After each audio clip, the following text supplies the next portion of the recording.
दोस्तों स्टडी 91 के online platform में आप सभी का बहुत बहुत स्वागत है। दोस्तों आज आप सभी के समक्ष इंडियन ज्योग्राफी में अगले लेक्चर को लेकर हाजिर हूं। आज हमारा 339 नंबर का लेक्चर है। देखिए अब तक हम लोगों ने 5 विषय को डिटेल में पढ़ लिया, एंशिएंट, मिडावल, मॉडर्न, पॉलिटी और वर्ल्ड ज्योग्राफी। ये 5 विषय डिटेल में आपको पढ़ाए जा चुके हैं। आज हमारा 6वां विषय चल रहा है, इंडियन ज्योग्राफी की क्लास चल रही है दोस्तों। इंडियन ज्योग्राफी का आज हमारा 9वें नंबर का लेक्चर है, क्योंकि 331 नंबर से जो क्लास दी जा रही है वो ज्योग्राफी की क्लास है। और ज्योग्राफी की आज की क्लास में हम एक नए टॉपिक के बारे में पढ़ने वाले हैं जो कि भारत के भू आकृतिक प्रदेश से संबंधित है। हम बातचीत करेंगे दोस्तों हिमालय की प्रमुख श्रेणियों के बारे में और बहुत सारे हिमनदों के बारे में। हिमनद जानते हैं ना, ग्लेशियर जिसे हम कहते हैं, उन ग्लेशियर से संबंधित बहुत सारे सवाल आपसे आपकी परीक्षा में पूछे जाते हैं। तो क्लास में यदि आप बने रहेंगे तो एक एक चैप्टर, एक एक टॉपिक पर आपकी तैयारी बेहतर हो पाएगी। आज की क्लास जो बच्चे तैयार करते हैं, देखते हैं, उन्हें 10,170 सवाल पढ़ने का मौका मिल जाएगा। 10,000 सवाल हमारे पूरे हो चुके हैं। आज की क्लास देखने पर आपको 10,170 सवालों की तैयारी आपकी हो जाएगी। याद रखेंगे स्टडी 91 के प्लेटफॉर्म से फाउंडेशन कोर्स लॉन्च किया गया है। फाउंडेशन मतलब होता है एक ऐसा बैच जो आपका बेसिक कॉन्सेप्ट क्लियर कर दे। इन बैच को ज्वाइन करने के बाद दोस्तों दोबारा आपको इन विषय को पढ़ने की जरूरत नहीं पड़ेगी। इतना डिटेल में एक एक चीजें पढ़ाई गई। आप विश्वास ना हो तो एक बार पढ़ के देखिए, फिर आपको खुद ब खुद लगेगा। ठीक है, चलिए स्टार्ट करते हैं अपनी क्लास को। तो पहला सवाल जो लिखा है वो ध्यान से आप इसे पढ़िएगा और जवाब देने का प्रयास कीजिए। सवाल है कि हिमालय के सबसे पूर्वी सीमा का निर्धारण कौन करता है। अच्छा, अगर हम हिमालय की कुल लंबाई की बात करूं कि हिमालय की लंबाई कितनी दोस्तों, तो आपको पता है हिमालय की लंबाई है दोस्तों कुल मिलाकर 2500 किलोमीटर। लगभग कितना दोस्तों, 2500 किलोमीटर हिमालय की लंबाई है। और इस लंबाई में सबसे पूर्वी जो सीमा है उसका निर्धारण कौन करता है, तो याद रखिएगा पूर्वी सीमा का निर्धारण करता है ब्रह्मपुत्र नदी। कौन सी नदी करती है, ब्रह्मपुत्र नदी करती है, याद रखेंगे। अच्छा, 2 सवाल यहां पर और याद रखेगा ब्रह्मपुत्र से संबंधित। एक सवाल आप याद रखेगा कि जो ब्रह्मपुत्र नदी है इसे अरुणाचल में दिहांग के नाम से जाना जाता है। क्या कहा जाता है, इस ब्रह्मपुत्र नदी को अरुणाचल प्रदेश के लोग क्या बुलाते हैं, दिहांग के नाम से बुलाते हैं, जबकि तिब्बत के लोग क्या करते हैं, सांगपो नाम से बुलाते हैं। ठीक है, तिब्बत दोस्तों अब फिलहाल ये देश बचा नहीं। एक जमाने में तिब्बत देश हुआ करता था, तिब्बत देश की राजधानी लासा हुआ करती थी। अब तिब्बत पर पूरी तरह से चाइना अपना अधिकार किया हुआ है। तो तिब्बत के लोग जो थे दोस्तों वो इसे ब्रह्मपुत्र नदी को वो क्या बुलाते थे, यारलुंग सांगपो। क्या बुलाते थे, यारलुंग सांगपो। ठीक है, यारलुंग सांगपो बुलाते थे। ये कोई दूसरा नाम नहीं है, ब्रह्मपुत्र का ही एक नाम है। ठीक है, नदियों को वैसे हम स्त्रीलिंग मानते हैं, लेकिन ब्रह्मपुत्र नदी जो है दोस्तों इसे हम पुल्लिंग के तहत रखते हैं, इसलिए अपवाद स्वरूप में भी इसकी गिनती की जाती है। ठीक है, अगला सवाल देखिए, करा उत्तर पूर्वी हिमालयी क्षेत्र में निवासित जनजातियां कहां पर दोस्तों, करा जो उत्तर पूर्व हिमालयी क्षेत्र है वहां पर जो जनजातियां निवास करती हैं वो किस प्रकार की खेती करती हैं। तो आप सभी जानते हैं पूर्वोत्तर भारत में किस प्रकार की खेती फेमस है, बताइए। उत्तर पूर्वी कहिए चाहे आप पूर्वोत्तर कहिए, पूर्व उत्तर एक ही बात है ना। तो पूर्वोत्तर भारत में दोस्तों कैसी खेती फेमस है, वहां पर झूम खेती होती है। क्या होती है दोस्तों, वहां पर झूम खेती होती है। झूम खेती को कर्तन दहन के नाम से भी जाना जाता है। ठीक है, यानी पहले वहां वृक्षों को काट करके जला दिया जाता है और फिर जब भूभाग खाली हो जाता है तो वहां खेती किया जाता है। इसे स्थानांतरित कृषि के रूप में भी जानते हैं। क्या कहते हैं, इसे स्थानांतरित कृषि के रूप में भी दोस्तों जानते हैं। तो ये तथ्य भी आप याद रखिएगा। ठीक है, बहुत बढ़िया बढ़िया सवाल है, एक एक चीजें आप याद रखते चलो। बहुत अच्छा सवाल है, बार बार परीक्षा में पूछा भी जाता है। अगला सवाल दे रहा है दोस्तों मिकिर पहाड़ियां। जैसा कि आप जानते हैं आज हम पहाड़ियों के बारे में पढ़ेंगे, थोड़े बहुत सवाल पहाड़ियों से संबंधित, बाकी डिटेल में हम बात करेंगे किसके बारे में, जो भी ग्लेशियर भारत में अवेलेबल हैं उनसे संबंधित बहुत सारे सवाल पढ़ेंगे। अभी आपके सामने एक सवाल दे रहा दोस्तों मिकिर पहाड़ियां। ठीक है, आपको बताना है, परीक्षा में ऐसे पूछता है सवाल कि मिकिर जो पहाड़ी है ये भारत के किस राज्य में स्थित। अब देखिए बच्चा जानता है कि जो मिकिर पहाड़ी है वो है पूर्वोत्तर में। अब बच्चा बोल देता पूर्वोत्तर भारत, लेकिन पूर्वोत्तर भारत में कोई एक राज्य तो है नहीं। पूर्वोत्तर भारत में अरुणाचल प्रदेश भी है, नागालैंड भी है, त्रिपुरा भी है, मिजोरम भी है, मेघालय भी है, और आगे बढ़ेंगे थोड़ा सा तो असम मिल जाएगा, सिक्किम मिल जाएगा, बहुत सारे देश हैं भाई ना। तो आपको एकदम क्लियर कट बताना पड़ेगा कि पूर्वोत्तर में किसकी बात कर रहे हैं। तो पूर्वोत्तर में याद रखेगा सबसे पूरब में आपको मिलेगा, सबसे एकदम आगे मत जाइए, एकदम लास्ट में चले जाएंगे तब तो आप अरुणाचल प्रदेश चले जाएंगे। ठीक है, अरुणाचल नहीं, उसके पहले रहिए असम की राजधानी है दिसपुर। असम में एक फेमस राष्ट्रीय उद्यान है काजीरंगा। नाम सुना होगा, ठीक है। ये काजीरंगा राष्ट्रीय उद्यान के पास में ही पड़ता है, इसे भी आप याद रखेंगे। तो फिलहाल जो आपका जवाब है वो क्या है दोस्तों, अगर पूछे आपसे किस राज्य में स्थित है तब सीधा सीधा आप जवाब दीजिएगा कि असम राज्य में स्थित है। और एक चीज और याद रखिएगा, असम राज्य में जो काजीरंगा राष्ट्रीय उद्यान है, काजीरंगा नेशनल पार्क, एनपी लिख दे रहा हूं, नेशनल पार्क समझ जाइएगा, ये एक सींग वाले गैंडे के लिए फेमस है, ठीक है। यहां पर एक सींग वाला गैंडा पाया जाता है, बहुत पॉपुलर है, ठीक है। तो इसे आप याद रखेंगे, ये भी अच्छा सवाल है, परीक्षा में यहां से सवाल बन सकता है। ये जो मिकिर पहाड़ी है वो ये जो काजीरंगा राष्ट्रीय उद्यान है मिकिर पहाड़ियों से घिरा हुआ है, ठीक है, मिकिर पहाड़ियों से घिरा हुआ, ये आपको मैं बताना चाहता हूं, तो इसे आप ध्यान रखेंगे। अगला सवाल दे रहा है कि पूर्वी हिमालय की तुलना में ट्री लाइन का ऊंचाई मान पश्चिमी हिमालय में क्या है, ज्यादा है या कम है। अब देखिए इसको थोड़ा सा समझिएगा दोस्तों। भारत में ये मान लीजिए पूर्व हिस्सा है, और जब आप इधर भरेंगे तो इधर बढ़ेंगे तो इधर आपको पश्चिम हिस्सा मिल जाएगा, ये ना पूर्वी और पश्चिमी हिस्सा। पश्चिम की तरफ बात करेंगे तो पश्चिम की तरफ क्या मिल जाएगा दोस्तों, आपको पाकिस्तान मिल जाएगा, क्या मिल जाएगा, पाकिस्तान। और पूर्व की तरफ बात करेंगे तो पूर्व में क्या मिल जाएगा, म्यांमार मिल जाएगा, ठीक है। जो ट्री लाइन की बात कर रहा है, तो ट्री लाइन जो है दोस्तों वो पूर्व में क्या है दोस्तों, ट्री लाइन ऊंची है, पूर्व में क्या है, ऊंची है। और पश्चिम दिशा की बात कर रहे हैं, यहां पूछा ना पश्चिम हिमालय में क्या है, तो पश्चिम हिमालय में जो ट्री लाइन है, स्पेशली ट्री लाइन की बात हो रही है, वो ट्री लाइन क्या है, कम है। आप कहेंगे सर ये होता क्या है ट्री लाइन, देखो अब एक लाइन में मैं समझाता हूं आपको क्या होता है। ट्री लाइन का मतलब होता है एक ऐसी रेखा जहां से गुजरे, वो रेखा, जो रेखा ट्री लाइन जिसे हम कह रहे हैं ट्री लाइन, वो जहां से गुजरती है वहां वृक्ष बहुतायत मात्रा में पाए जाते हैं। क्योंकि दोस्तों ट्री लाइन यहां पर पूरब में ऊंचा पाया जाता है, तो इसलिए दोस्तों घने घने जंगल जो है ये आपको पूर्वी दिशा में मिलते हैं। ये वाला जो बेल्ट है दोस्तों, यहां आपको घने जंगल मिलेंगे, क्या मिलेंगे, यहां पर आपको घने जंगल मिलेंगे। जब घने जंगल मिलेंगे तो यहां पर दोस्तों खूब ज्यादा वर्षा होती है, खूब वर्षा वाले क्षेत्र, तभी तो आप चेरापूंजी, मासिनराम सब उठा के देख लो, पूर्वोत्तर भारत जितना हरियाली भरा है, क्या पश्चिमी भारत भी है, पश्चिम मतलब पश्चिमी हिमालय भी है, नहीं। पश्चिम की तरफ आते आते दोस्तों, पाकिस्तान साइड आते आते यहां पर मौसम भी कैसा हो जाता है, शुष्क हो जाता है। वर्षा भी दोस्तों क्या हो जाती है, एकदम न्यूनतम हो जाती, कम से कम हो जाती है। क्यों, और वृक्ष जो है दोस्तों ये भी दोस्तों विरल पाए जाते हैं, सघन की जगह क्या हो जाते हैं, विरल पाए जाते हैं। यानी जंगल नहीं देखने को मिलेगा आपको, जंगल चाहिए तो आप पूरब में जाइए, ठीक है। हाँ एक चीज और बता रहा हूं, इसके विपरीत जो हिम रेखा है यानी बर्फ वाली, वो यहां पर जल्दी पाई जाती है हिमरेखा। यहां क्या होता है दोस्तों, आप पश्चिम साइड में आपको बर्फ जल्दी देखने को मिलेगा और पूरब साइड में आपको बर्फ देखने को नहीं मिलेगा, ये भी बात है, ठीक है। तो दोनों एक दूसरे का अपोजिट में है, थोड़ा सा दिमाग में इस बात को क्लियर बिठाइएगा, नहीं तो कंफ्यूजन में आप गलत कर देंगे जब आप, ठीक है। अगला सवाल देखिए, कह रहा हिमालय का सबसे बड़ा ग्लेशियर कौन सा है। मैं कह रहा हूं आज हिमालय पूछा है, कल आपसे पूछेगा भारत का सबसे बड़ा ग्लेशियर, पूछ सकता है ना कि भारत का सबसे बड़ा ग्लेशियर कौन सा है। तो चाहे हिमालय का पूछे चाहे भारत का पूछे, याद रखेगा सियाचिन ग्लेशियर जो है दोस्तों, सियाचिन ग्लेशियर जो है ये भारत और हिमालय दोनों का सबसे बड़ा ग्लेशियर है।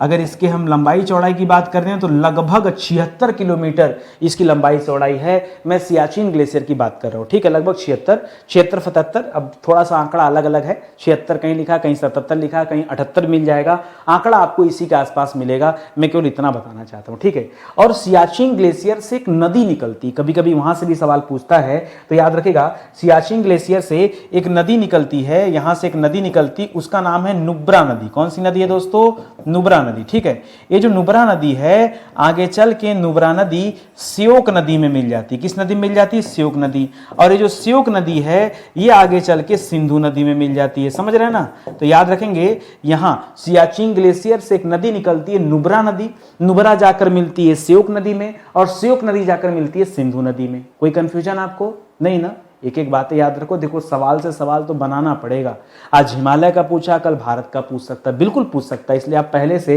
अलर्ट रहें तो ज्यादा सही होगा, ठीक है। आगे लिख रहा है दोस्तों डफला पहाड़ी, ठीक है, डफला पहाड़ी। डफला पहाड़ी कहां पड़ता है भैया, डफला पहाड़ी पड़ता है दोस्तों अरुणाचल प्रदेश में। कहां पड़ता है, डाफला कहीं कहीं पर डफला लिखा होता है, कहीं कहीं पे डाफला लिखा होता है। तो चाहे डफला लिखे चाहे डाफला लिखे, आप परेशान मत होइएगा। हाँ, अरुणाचल प्रदेश में किस साइड दोस्तों, तो याद रखिएगा पश्चिमी अरुणाचल, पूर्वी मत करिएगा, क्योंकि पूर्वी बोलेंगे तो आप एकदम अंतिम वाले बिंदु पहुंच जाएंगे। मतलब सीधे सीधे आप ये बताना चाह रहे हैं कि अगर पूर्वी बोले तो सीधे सीधे आप समझिए कि म्यांमार के साथ सीमा रेखा बना रहा होगा, तभी तो पूर्वी है। यहां पूर्वी नहीं, यहां पश्चिमी है, ये आप याद रखें, ठीक है, पश्चिमी। और पश्चिम बात करेंगे तो अरुणाचल प्रदेश के पश्चिम में क्या स्थित है, असम है। क्या स्थित है, असम। तो ये कह सकते भाई, अब देखो पहले अरुणाचल है, पश्चिम अरुणाचल प्रदेश का पश्चिमी हिस्सा, और ये सटा हुआ असम से, किससे सटा हुआ है, असम से, ठीक है। और इसी के बीच में यानी असम और अरुणाचल के बीच में ये डाफला पहाड़ी स्थित है, डफला या डाफला पहाड़ी स्थित है, ये आप याद रखेंगे। अभी बताऊंगा आपको म्यांमार अरुणाचल प्रदेश के पूर्वी साइड में कौन सी पहाड़ियां पाई जाती हैं, वो भी मैं आपको बताऊंगा। एक एक करके आप पढ़िए, इत्मीनान से पढ़िए, कोई जल्दीबाजी नहीं है। स्टडी 91 पे विजिट करेंगे तो जितने शिद्दत से मेहनत से मैं ये क्लास ले रहा हूं, उतनी मेहनत से मैं पीछे के 338 लेक्चर भी लिया हूं। आप नहीं देखें बात अलग है, लेकिन अगर आप देखेंगे तो फायदा जरूर मिलेगा। मैं बार बार आप सभी को समझाता हूं कि आप चाहे जहां से कोचिंग की हो, चाहे जहां से भी आपने पढ़ा हो, चाहे जिस भी परीक्षा की तैयारी कर रहे हो, लेकिन ये जो सीरीज मैं आपको चला रहा हूं, ये सीरीज आप जरूर देखिए दोस्तों, इससे आपको बहुत फायदा मिलने वाला है। कितनी चीजें आपको याद हो जाएंगी। आप देखो, मान लीजिए परीक्षा में सवाल आ ही गया कि मीरी पहाड़ी कहां है, ठीक है। अब आप ऑप्शन ढूंढने में लगे रहेंगे, मीरी पहाड़ी सर कहीं तो पढ़ा था, ठीक है, कैसे काम चलेगा, थोड़ा मेहनत करना पड़ेगा। ये जो मीरी पहाड़ी है दोस्तों, ये कहाँ स्थित है, ये अरुणाचल प्रदेश में स्थित है, ठीक है। मीरी पहाड़ी भी कहाँ स्थित है, अरुणाचल प्रदेश में। सर अभी थोड़ी देर पहले तो आपने डाफला बताया था, क्या बताया था, डाफला, क्या बताया था, डाफला पहाड़ी बताया था, ठीक है। ये डाफला पहाड़ी कहाँ था दोस्तों, ये डाफला पहाड़ी पश्चिमी अरुणाचल में था। कहाँ था, ये पश्चिमी अरुणाचल में स्थित था, और पश्चिमी होने की वजह से असम के साथ ये सीमा साझा करता है, ठीक है। असम के साथ ये क्या करता है दोस्तों, ये अपना सीमा साझा करता है, ठीक है। उसी तरह से ये जो मीरी पहाड़ी है, ये जो हिस्सा है, ये वर्मा के साथ सीमा साझा करता है, ठीक है। ये किसके साथ सीमा साझा करता है, वर्मा। वर्मा जो देश है दोस्तों, ये कोई नया देश नहीं है। म्यांमार को ही पहले वर्मा के नाम से जाना जाता था, अब उसे वर्मा नहीं बुलाया जाता, अब उसे क्या बुलाया जाता है, म्यांमार बुलाया जाता। तो हो सकता है परीक्षा में वर्मा दे दे या म्यांमार दे दे, कोई दिक्कत आपको, यहां पर म्यांमार दे दे, या फिर परीक्षा में दे देता इंडो वर्मा। क्या दे देता दोस्तों, इंडो वर्मा, ठीक है। तो कंफ्यूज मत होना भैया, इंडो मतलब इंडिया, वर्मा आप पहले से जान रहे हैं, ठीक है, इसको ध्यान में रखेंगे। इसी तरह एक सवाल आता, अबोर पहाड़ी कहां पर है। क्या सवाल दोस्तों, अबोर पहाड़ी। सर आज की क्लास ना थोड़ी कठिन लग रही है, ठीक है, ईमानदारी से बताएं सर, अबोर पहाड़ी के बारे में हम लोगों ने नहीं पढ़ा, जल्दी नहीं पढ़ते हैं। हमारा काम है भारत की जितनी भी प्रसिद्ध पहाड़ियां हैं उन सब के बारे में आपको बताऊंगा, कुछ भी छूटने वाला नहीं है, ठीक है। ये अबोर पहाड़ी जो दोस्तों, ये अभी अरुणाचल प्रदेश में स्थित है, ठीक है।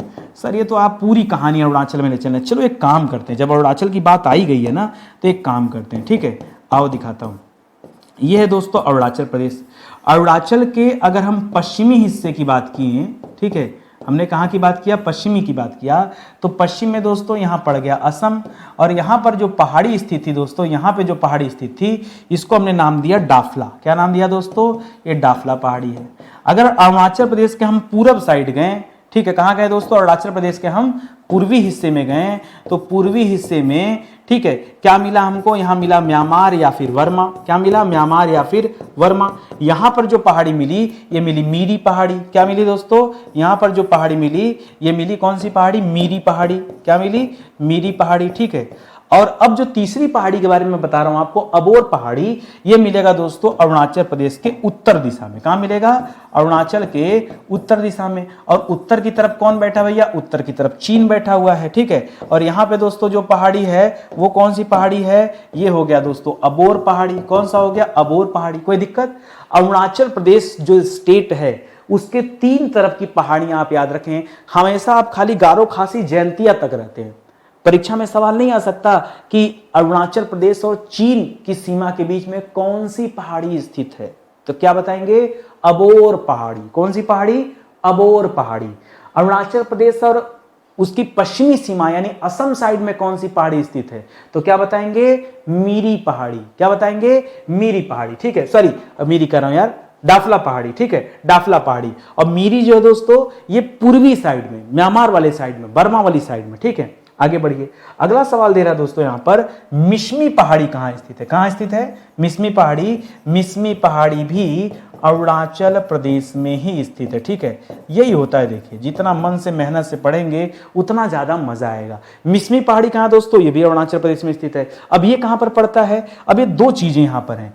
एक तो दोस्तों जो पूर्वोत्तर हिमालय है, जो आपका पूर्वोत्तर हिमालय है उसे पकड़ लीजिए, और जो इंडो वर्मा क्षेत्र है उसे ले लीजिए। ठीक है, इंडो वर्मा के मध्य स्थित है। ठीक है, वहीं पर दोस्तों मिश्मी नाम की एक पहाड़ी भी पाई जाती है, तो इसे भी याद रखेगा। ठीक है, एक एक लाइन तो एक्स्ट्रा फैक्ट याद रखिए, नहीं तो फिर मजा नहीं आएगा पढ़ने में। ठीक है, अगला लिखा है दोस्तों पटकाई बूम। ठीक है, इसका नाम ही है दोस्तों पटकाई बूम की पहाड़ी। दोस्तों यह किस राज्य में स्थित है, सिर्फ आपको इतना बताना। अब देखिए पटकाई बूम से याद आता है कहीं आपने बम पटक दिया। ठीक है, और पटकना कहां पर दोस्तों आपको? चलिए एक बार फिर से आपको लेके चलता हूं अरुणाचल में। कहां लेके चलूं? ले चलूं अरुणाचल में। पटकाई बूम की पहाड़ियां कहां दोस्तों? कहीं कंफ्यूज हो रहे भाई? डाफला भी वही है, अबोर भी वही है, मीरी भी वही है। मैं फिर से लिख दे रहा हूं। ठीक है, आपने पीछे पढ़ा डाफला। ठीक है, डाफला ये भी अरुणाचल में है। आपने पीछे पढ़ा मीरी, ये भी अरुणाचल प्रदेश में है। आपने पीछे पढ़ा अबोर, ये भी अरुणाचल प्रदेश में है। आपने पीछे पढ़ा मिश्मी, ये भी अरुणाचल प्रदेश में है। आपने अभी पढ़ा पटकाई बूम। क्या पढ़ा? पटकाई बूम, यह भी अरुणाचल प्रदेश में। ठीक है, अब क्या करेंगे? ठीक है, और एक चीज और बताऊं, कभी कभी एक सवाल देता है कि पटकाई बूम किस देश के साथ सीमा बनाती है, तो याद रखिएगा जो पटकाई बूम है यह म्यांमार के साथ सीमा बनाती है। ठीक है, म्यांमार। ठीक है, म्यांमार के साथ सीमा साझा करती है, ये आप याद रखेंगे। कहीं कोई दिक्कत आपको आया समझ में ना?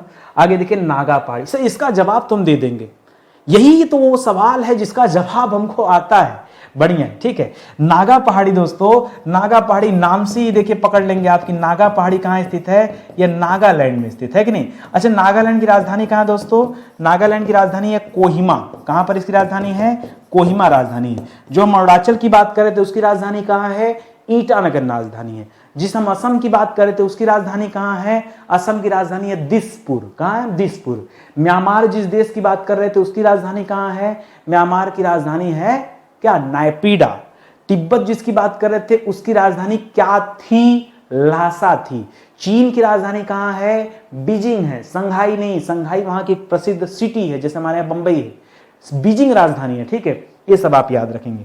अगला सवाल देखिए, लिख रहा बरेल श्रेणी ये कहां पर स्थित है? अब बच्चों को लगेगा साहब बरेली तो सुना था, बरेली की बर्फी भी सुना था, लेकिन सर हमने कभी बरेल श्रेणी के बारे में नहीं सुना। और मैं एक चीज और बता दूं, ये जितना खतरनाक नाम लग रहा है ना, उसी तरह की ये श्रेणी भी है, क्योंकि ये श्रेणी है यानी श्रृंखला है, ये कई राज्यों में फैली हुई है। तो जो बरेल है दोस्तों वो कोई एक जगह नहीं है, ये कई जगह फैली हुई है। तो इसको आप याद रखिएगा, कहां कहां फैली हुई है आइए बताता हूं। सबसे पहले तो याद रखिए दोस्तों, यह नागालैंड में फैली हुई है। ठीक है, नागालैंड में। उसके बाद याद रखिए दोस्तों, नागालैंड के बाद याद रखिए मिजोरम। मिजोरम की राजधानी कहां दोस्तों? आइजोल राजधानी, नहीं मिजोरम नहीं यार, मेघालय।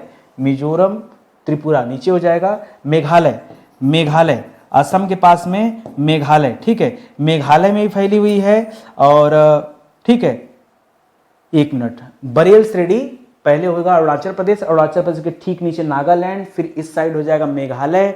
तो ये मेघालय हो गया। और असम और मणिपुर, असम भी ले लीजिए और मणिपुर भी ले। मणिपुर की राजधानी कहाँ है? इम्फाल राजधानी है। ये 4 स्टेट में फैला हो भैया। ये जो बरेल श्रेणी है ये 4 स्टेट में फैला हुआ, नागालैंड, मेघालय, असम, मणिपुर। ठीक है, ये 4 स्टेट में फैला हुआ, तो इसे भी आप याद रखिएगा। ठीक है, और एक चीज और पूछ देता है, कभी कभी पूछता है किस नदी के मध्य स्थित है, तो याद रखिएगा ब्रह्मपुत्र एवं बराक नदी के मध्य। ठीक है, बराक नदी के मध्य जो घाटी है उस घाटी में दोस्तों ये बरेल श्रेणी स्थित है, ये आप याद रखेंगे। ठीक है, कौन कौन सी नदियों के मध्य है?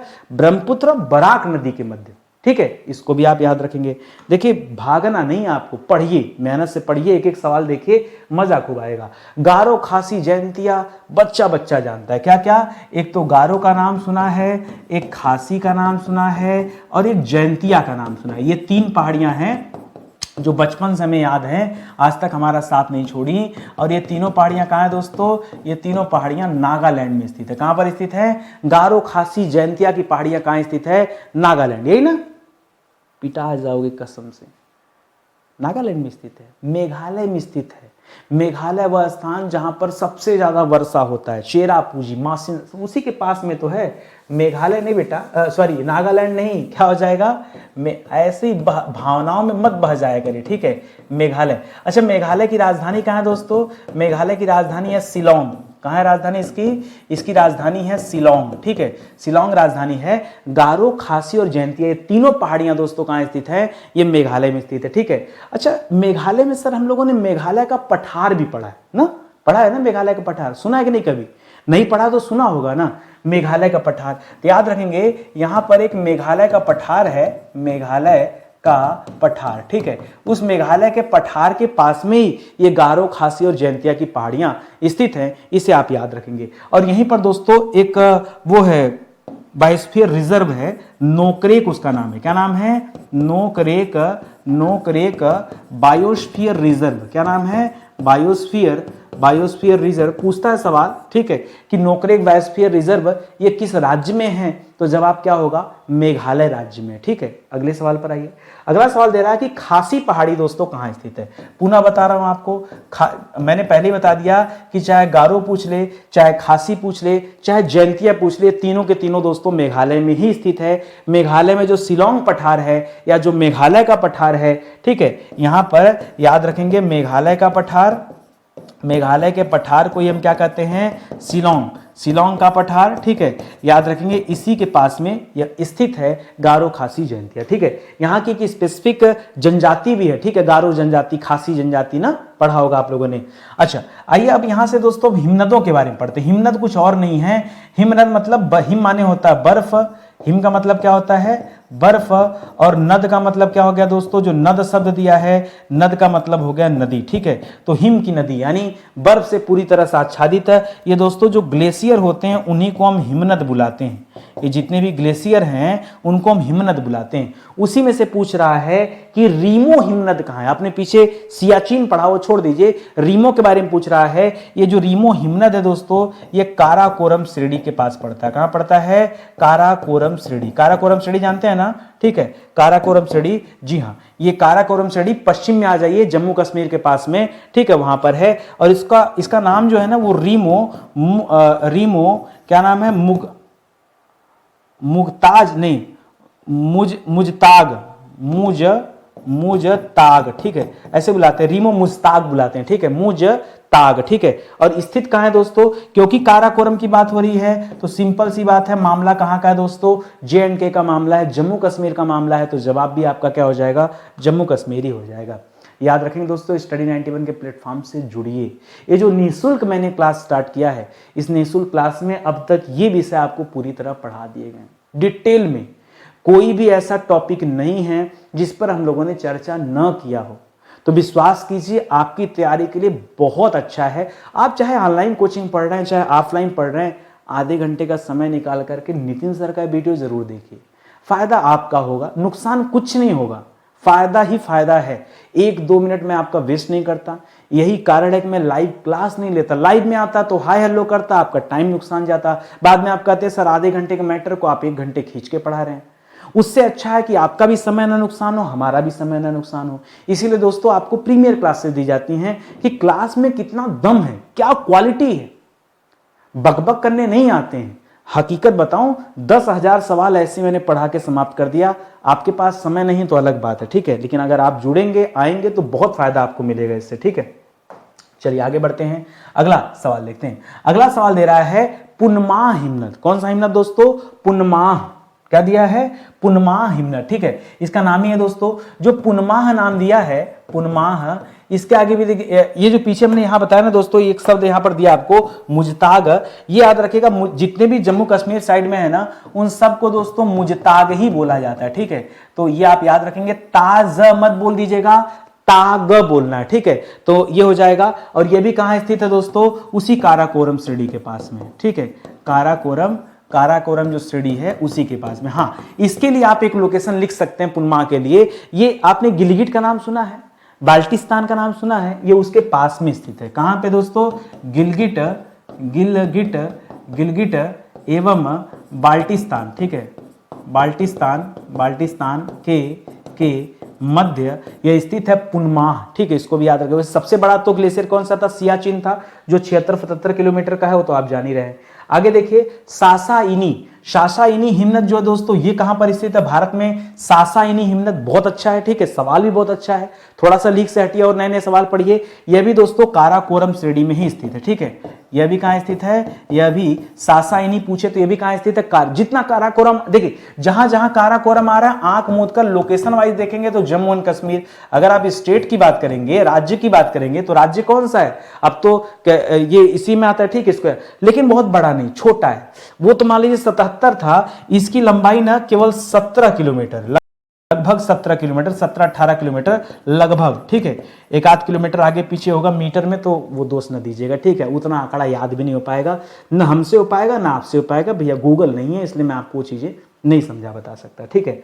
अगला सवाल देखिए, कह रहा है हिस्पर हिमनद दोस्तों कहां स्थित है, ये बताइए। हिस्पर, कितने ऐसे बच्चे हैं जिन्होंने नाम सुना है कभी हिस्पर का, नहीं सुना ना। बाल्टोरा का सुना होगा, सियाचिन का सुना होगा, इन सब का सुना होगा, हिस्पर नहीं सुना होगा। जी हाँ, हिस्पर जो है दोस्तों यह भी काराकोरम श्रेणी के अंतर्गत ही आता है। काराकोरम में कुल 4 चीजें मैंने भी आपको पढ़ाया, वो चारों चीजें आप याद रखेगा, ठीक है, यह भी काराकोरम श्रेणी के अंतर्गत ही आता है। जब काराकोरम की बात आई गई है तो लोकेशन क्या रहेगा दोस्तों, सीधे सीधे जम्मू कश्मीर रहेगा। लंबाई की बात करेंगे तो बहुत, इससे तो बहुत लंबा है, इसको उल्टा कर दीजिए 71 हो जाएगा, उतने दूर मत जाइए, 61 पे आ जाइए, ठीक है। इसकी लंबाई कितनी दोस्तों, लगभग 61 किलोमीटर लंबा है, हिस्पर बोलते हैं इसको, ठीक है, हिस्पर हिमनद बोलते हैं, इसे आप याद रखिएगा। अगले सवाल पर आइए, बियाफो, ठीक है, बियाफो हिमनद ये काफी पॉपुलर है दोस्तों, बियाफो और बाल्टोरो, ठीक है, ये दोनों बहुत पॉपुलर है। जो परीक्षा में पूछा जाता है ना वो 3 ही 4 पूछा जाता है, या तो सियाचिन वाला सवाल आता है, या तो बियाफो का सवाल आता है, या तो बाल्टोरो का सवाल आता है, यही बाल्टोरा या बाल्टोरो का सवाल आता है, ठीक है, इतना ही आता है, इससे ज्यादा कुछ आता नहीं, ठीक है। तो ये जो बियाफो हिमनद है दोस्तों ये कहां पर स्थित है, यह भी काराकोरम रेंज में ही स्थित है, ये आप याद रखें। आप कहेंगे सर क्या बात कर रहे हैं, ये एक्चुअली में काराकोरम जो रेंज है ना वो सबसे समझ लीजिए ट्रांस हिमालय और बृहद हिमालय के ठीक आसपास में स्थित है, तो इसलिए दोस्तों यहां पर हम इसे पढ़ते हैं, ठीक है। और इसका भी लोकेशन दोस्तों उसी गिलगिट पाकिस्तान के पास में, ठीक है, वो याद रखेंगे। बाल्टेरो हिमनद कहां है दोस्तों, ये सियाचिन के बगल में। बाल्टेरो भी कहां पर दोस्तों, ये भी सियाचिन के पास में है, यानी सीधे सीधे हमारा ये भी जवाब हो गया काराकोरम, ठीक है, काराकोरम। तो जहां जहां काराकोरम आए दोस्तों आप सीधे सीधे JNK याद रखो, जम्मू एंड कश्मीर याद रखो। क्या याद रखना आपको, जम्मू एंड कश्मीर याद रखना है, समझ में आ रहा है ना, इसको याद रखिए, ठीक है। इसी तरह से चोमोलुंगमा, चोगोलुंगमा नहीं दोस्तों, चोमोलुंगमा होता है, चोमोलुंगमा हिमनद दोस्तों कहां है, यह भी काराकोरम रेंज में, ठीक है। अब यार हिमनद की बात कर रहे हो तो हिमनद क्या उत्तर प्रदेश में थोड़े देखने को मिलेगा, मध्य प्रदेश में थोड़े देखने को, अरे जहां ऊंचे ऊंचे पर्वत होंगे जो बर्फ से आच्छादित तो होंगे वहीं तो हिमनद मिलेगा देखने को। तो काराकोरम रेंज यहां भी जवाब आपका, आप कहेंगे सर जितना भी आपने बताया सब तो काराकोरम रेंज का ही जवाब दिया, हाँ तो दिया ना, अभी और आगे ले चलता हूं, थोड़ा सिक्किम साइड भी चलता हूं लेकर, ठीक है। आगे एक सवाल मिलता है दोस्तों, खुर्दोपीन, क्या दिया दोस्तों, खुर्दोपीन हिमनद कहां पर स्थित है, ये बताइए, खुर्दोपीन। अब ये ऐसा हिमनद आ गया इसका नाम भी आपने नहीं सुना होगा, अब क्या करेंगे, ठीक है, अब ये आप याद रखेगा, ये अब इसका जवाब आप काराकोरम है कि नहीं है ये अपने दिमाग में दीजिए, काराकोरम नहीं, यहां पे याद रखिएगा ये जो हिमनद है दोस्तों ये नेपाल एवं सिक्किम में स्थित है। कहां स्थित है दोस्तों, नेपाल एवं सिक्किम की सीमा पर स्थित है, क्योंकि दोनों आसपास में सीमा साझा करते हैं ना, वहां पर स्थित है। क्या नाम है, खुर्दोपीन हिमनद। कई किताब में हमने देखा इसको लोगों ने लिखा है काराकोरम रेंज, कहां भूत पकड़ लिया तुमको, ये काराकोरम में नहीं है, ये कहां स्थित है दोस्तों, ये नेपाल और सिक्किम की सीमा पर स्थित है, ठीक है, तो इसको याद रखेगा। इसी तरह से बातूरा याद रखेंगे, बातूरा अलग है और बाल्तोरा अलग है, बाल्टोरा कहिए चाहे बाल्टोरा कहिए चाहे बाल्तोरा कहिए, बाल्तोरा दोनों एक ही बात है। ये जो बाल्टोरा है दोस्तों ये काराकोरम में पड़ता है, ठीक है, ये काराकोरम श्रेणी में आता है और ये जम्मू कश्मीर में स्थित है। और अभी जो मैं आपके सामने दे रहा हूं जवाब, ठीक है, ये बातूरा हिमनद है, बाल्टोरा अलग है, बातूरा अलग है, दोनों अलग अलग है काराकोरम में ही लेकिन दोनों अलग अलग है, समझ में आ रहा है ना, है काराकोरम में ही लेकिन दोनों अलग अलग है, इसलिए दिमाग में बिठाइए, कंफ्यूजन में न रहिएगा, ठीक है। अब लंबाई चौड़ाई पूछेंगे, याद नहीं आ रहा, लगभग 55-56 के आसपास का डेटा है इसका, ठीक है, याद रखेंगे। अगला दोस्तों रूपल हिमनद दोस्तों कहां स्थित है ये बताइए, रूपल, ठीक है, तो नाम से लगता है बड़ा खूबसूरत होगा क्या, रूपल हिमनद, ठीक है। रूपल हिमनद जो है दोस्तों ये बृहद हिमालय का पार्ट है, किसका पार्ट है, यह बृहद हिमालय का पार्ट है। बृहद हिमालय को ही हम महान हिमालय के नाम से जानते हैं। लेकिन ये जो हिमनद है जहां पर ये ग्लेशियर है ना, वो एरिया अभी पाकिस्तान ऑक्युपाइड कश्मीर के अंतर्गत आता है, जिसे हम पीओके बोलते हैं। क्या बोलते हैं? PoK, Pakistan occupied Kashmir. कश्मीर का वह हिस्सा जिसे पाकिस्तान ने ऑक्युपाई कर रखा है, भारत सरकार के पास नहीं है, कब्जा कर रखा है, जबरदस्ती छीनना पड़ेगा। ठीक है, तो पीओके याद रखेंगे दोस्तों, पीओके के अंतर्गत ही आता है ये रूपल हिमनद। ठीक है, तो रूप तो अच्छा है लेकिन अभी हमारे कंट्रोल में है नहीं। ठीक है, लेना है। आगे देखिए दोस्तों, जेमू, हेमू नहीं है, हेमू की बात आती है तो याद आ जाता है विक्रमादित्य हेमू। ठीक है, 1556 में पानीपत का द्वितीय युद्ध जो लड़ा गया 1556 में, ये अकबर और हेमू की सेना के बीच लड़ा गया था। ठीक है, और उसके बाद दोस्तों कहा जाता है वहां हेमू की पराजय हो जाती है। अकबर उसमें बहुत छोटा था, वो बैरम खां के संरक्षण में लड़ रहा था, तो वो तो हेमू था। ये हेमू नहीं दोस्तों, ये जेमू हिमनद है। क्या है दोस्तों? जेमू ग्लेशियर। और ये जेमू ग्लेशियर कहां पड़ता है दोस्तों? यह भी आपके सिक्किम में स्थित है। जेमू ग्लेशियर कहाँ स्थित है दोस्तों? जेमू ग्लेशियर जो है ये किस राज्य में स्थित है? सिक्किम। सिक्किम की राजधानी कहाँ? गंगटोक राजधानी है, याद रखेंगे। और ये जो जेमू हिमनद है ना, यहीं से दोस्तों तीस्ता नदी निकलती है। तीस्ता नदी का नाम सुना है कि नहीं? ठीक है, सुना होगा। जैसे गंगोत्री से गंगा निकलती है, यमुनोत्री से यमुना निकलती है ना, उसी तरह से याद रखेंगे। जैसे सियाचिन से क्या निकलती है? नुब्रा नदी निकलती है। सियाचिन से मैंने पीछे बताया था कौन सी नदी? सियाचिन ग्लेशियर से, सियाचिन से कौन नदी निकलती है? नुब्रा नदी निकलती है, नुब्रा। ठीक है, चाहे ऐसे लिख लीजिए चाहे नुब्रा लिख लीजिए। ठीक है, आगे चल के नुब्रा नदी श्योक नदी में मिल जाती है और श्योक नदी पुनः आगे बढ़ करके सिंधु नदी में मिल जाती है। ठीक है, ये आप याद रखेंगे। अगला सवाल है सोना पानी हिमनद। कौन सा हिमनद है दोस्तों? सोना पानी। नाम ही लगता है दोस्तों कि जैसे यहाँ पहुंचा जाए तो यहाँ का पानी सुनहरा लगता होगा ना, इतनी चमक है इसकी वजह से। ठीक है, और ये याद रख, सोना पानी जो दोस्तों, ये चंद्रा नदी घाटी का नाम सुना है? नहीं सुना होगा। ठीक है, सोना पानी जो दोस्तों, ये चंद्रा नदी घाटी के पास अवस्थित है, सोना पानी ग्लेशियर। और है कहां पर दोस्तों? ये इसका लोकेशन अगर याद रखें, इसका लोकेशन है हिमाचल, हिमाचल हिमालय। ठीक है, हिमाचल श्रेणी। और आपको पता है हिमाचल श्रेणी किसे कहते हैं? महाभारत श्रेणी को कहते हैं। किसे कहते हैं? महाभारत श्रेणी को कहते हैं। भूल गए? आहा, क्या बात कर दी है। या फिर मध्य हिमालय या फिर लघु हिमालय, अगर ऐसे भूलेंगे तो काम नहीं चलेगा। मध्य या लघु हिमालय के अंतर्गत ये सोना पानी आता है, ये आप याद रखेंगे। ठीक है, आगे देखिए, करा मिलाम हिमनद कहाँ है? ये सवाल पूछा था परीक्षा में, मुझे लगता है अभी हाल फिलहाल में जो पीसीएस का एग्जाम हुआ था उसमें पूछा था ये मिलाम। तो जो मिलाम है दोस्तों, ये कुमाऊं के अंतर्गत आता है। कहाँ आता है? कुमाऊं। और जो कुमाऊं स्थान है दोस्तों, ये उत्तराखंड के अंतर्गत आता है। ठीक है, उत्तराखंड में कुमाऊं, गढ़वाल का नाम सुना है ना? गढ़वाल और कुमाऊं, ये दोनों का नाम याद रखेगा, ये उत्तराखंड के अंतर्गत आते हैं, तो इसे आप ध्यान दीजिएगा। ठीक है, अगले सवाल पर बढ़िए। एक एक सवाल मैं अच्छे से पढ़ाता हूं, कोई जल्दीबाजी हमारे यहाँ नहीं होती। ठीक है, आगे देखिए, चोराबाड़ी हिमनद, ये भी काफी फेमस है दोस्तों। चोराबाड़ी, मिलाम, सियाचिन, बाल्टोरा, ये सब आपको याद रखना है। ठीक है, बाकी के जो बीच वाले थे उनको आप चाहें तो ना भी रख सकते हैं, लेकिन इतना तो याद रखना ही पड़ेगा। ये जो चोराबाड़ी है दोस्तों, ये कहां पर स्थित है? ये आपके उत्तराखंड राज्य में स्थित है। ठीक है, उत्तराखंड में कौन सा हिमनद है? चोराबाड़ी हिमनद है, इसे आप याद रखेंगे। और उत्तराखंड में कहां पर दोस्तों? उत्तराखंड तो राज्य हो जाएगा। रुद्रप्रयाग का नाम सुना है? रुद्रप्रयाग, ये रुद्रप्रयाग जिले के अंतर्गत दोस्तों चोराबाड़ी आता है, इसको याद रखेंगे। और एक चीज और याद रखिए, जो कभी केदारनाथ की यात्रा करते हैं, केदारनाथ जहां जल प्रलय आया था, मैं उसी केदारनाथ की बात कर रहा हूं। ठीक है, केदारनाथ से मात्र और मात्र 2 किलोमीटर की दूरी पर दोस्तों ये चोराबाड़ी ग्लेशियर है। लोग इसे भी देखने जाते हैं। जब कभी आप केदारनाथ की यात्रा पर जाइए तो चोराबाड़ी ग्लेशियर आप जरूर देखिए। ठीक है, ये आपको याद रहेगा। 12 सिगरी हिमनद। ठीक है, 12 सिगरी और छोटा सिगरी। 12 मतलब होता है बड़ा, 12 मतलब क्या हो जाता है? बड़ा, और छोटा सिगरी हिमनद। ठीक है, ये दोनों का लोकेशन आपको बताना है कि कहां पर 12 सिगरी कहां पर है, छोटा सिगरी कहां पर है। याद रखिएगा, ये लाहौल स्पीति जिला में आता है, हिमाचल में। ठीक है, हिमाचल प्रदेश के अंतर्गत कौन सा जिला है दोस्तों? लाहौल स्पीति। ठीक है, लाहौल स्पीति के अंतर्गत दोस्तों ये 12 सिगरी आता है। और रोहतांग दर्रे के पास में, हिमाचल में ही रोहतांग दर्रे के पास ये छोटा सिगरी हिमनद आता है, इसे भी आप याद रखेंगे, ठीक है। तो ये भारत के प्रमुख ग्लेशियरों के बारे में भी हमने पढ़ा, ठीक है। इसी तरह से एक एक चीज़ें मैं आपको पढ़ाते चलूंगा, साथ में जुड़े रहेंगे तो सीखते चलेंगे। मैं बार बार आपको समझाता हूँ, आप चाहे कहीं से भी कोचिंग कर रहे हैं, लेकिन इस क्लास को आप जरूर से देखिए।